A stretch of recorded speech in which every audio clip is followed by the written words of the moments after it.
আরে বিপ্লবে ফোন দিছে। হ্যালো, হ্যাঁ বিপ্লব ভাই।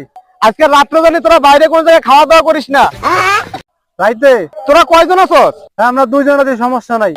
আজকে রাত্রে তোকে আমার বাসায় দাওয়াত থাকলো, অবশ্যই তোরা দুইজন আবি। ঠিক আছে আসবো আমি, ঠিক আছে। বিপ্লব ভাই দাওয়াত দিল ভাই আমগরে। বিপ্লব ভাই দাওয়াত দিতে, বিপ্লবের তো কোনো অনুষ্ঠানও নাই, বিয়ার অনুষ্ঠান নাই, জন্মদিনেরও না, কি এর এটা কি এর দাওয়াত দিতে জিজ্ঞাসা। হ্যাঁ ঠিক আছে, নাহলে তো আবার গিফট নেওয়া লাগবে। হ্যাঁ ভাই, এই আবার কি হয়েছে রে? আপনার তো কোনো অনুষ্ঠান আমার জানার মতো নাই ভাই। আপনার তো বিবাহ প্রসঙ্গ না, তাহলে কি দাওয়াতটা কিসের ভাই?